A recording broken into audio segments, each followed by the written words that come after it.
Warga Desa Kedung Adem, Kecamatan Kedung Adem, Kabupaten Bojonegoro, dihebohkan dengan peristiwa tragis di Musala Al-Manar, Selasa 29 April 2025. 3 orang jamaahnya menjadi korban pembacokan, 1 tewas di lokasi kejadian, sedangkan 2 masih menjalani perawatan di rumah sakit, 1 diantaranya dalam keadaan kritis. Peristiwa naas ini dialami korban adalah pasangan suami istri yang berusia kakek nenek, Abdul Aziz yang juga sebagai ketua RT dan Arik Wijayanti, dan tetangganya kakek Haji Cipto Rahayu. Sedangkan pelaku pembacokan bernama kakek Sujito yang tinggal satu lingkungan RT. Peristiwa berdarah ini bermula saat para korban salat jamaah subuh di Musala Al-Manar. Tiba-tiba pelaku Sujito mendatangi korban dengan membawa golok dan langsung membacok Abdul Aziz di bagian kepala belakang dan kemudian membacok Haji Cipto Rahayu.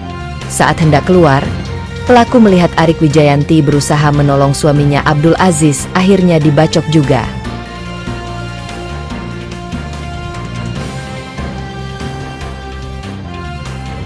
Hasil autopsi bahwa Abdul Aziz korban meninggal kekerasan benda tajam mengenai kepala kanan tembus otak menyebabkan pendarahan pada selaput otak sehingga mati lemas. Sedangkan keadaan korban Cipto Rahayu menjalani operasi dan kritis. Dan untuk korban Arik sudah sadarkan diri masih perawatan di Rumah Sakit Bayangkara Wahyu Tutuko. Terlihat di kamera CCTV, sejumlah jamaah semburat berlarian dari gang Musala. Kemudian pelaku di belakang jamaah dengan membawa golok. Mendengar teriak jamaah, anak pelaku bersama istrinya berupaya mendekap pelaku yang membawa golok. Kemudian diamankan beserta barang bukti golok ke Polsek Kedung Adem.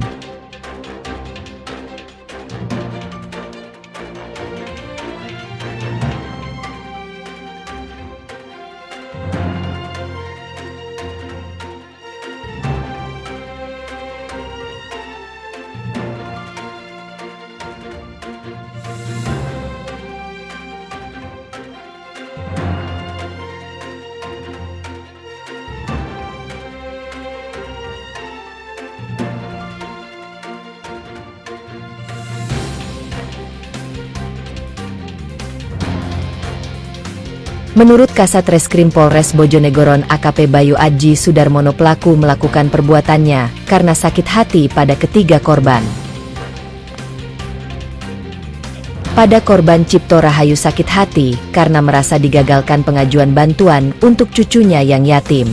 Sedangkan pada Abdul Aziz selaku ketua RT dan mantan sekcam ini, sakit hati karena persoalan sengketa sertifikat tanah digadaikan diperbankan dan berubah nama. Sementara pada korban istri korban meninggal, pelaku sakit hati karena sering diperolok saat menanyakan terkait sertifikat tanah. Kemudian sebelum kejadian pada malam hari, menurut pengakuan pelaku, ia menonton TV melihat kasus mafia tanah.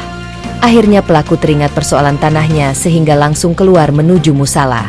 Golok yang dibawanya itu tergeletak di dekat pagar rumahnya di bawah, dan kemudian peristiwa pembacokan tersebut terjadi.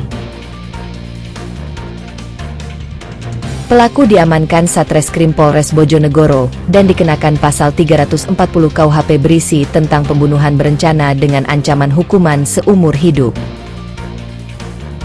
Pertama, inisial AA sudah meninggal dunia. Yang kedua, untuk CR saat ini kritis kondisinya, masih dalam penanganan medis. Yang terakhir, yang ketiga, istri dari AA sudah sadarkan diri dengan luka bacokan di kepala. Ini korban sampai meninggal itu luka bacoknya seperti apa nih? Korban dibacok di bagian kepala bagian belakang. Dan untuk motif utama apa ini?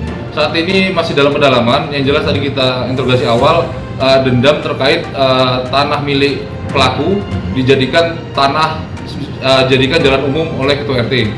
Pelaku sempat teriak mafia tanah, sudah apa? Setelah melakukan keluar dari musola, menurut keterangan saksi, pelaku sempat meneriakkan mafia tanah.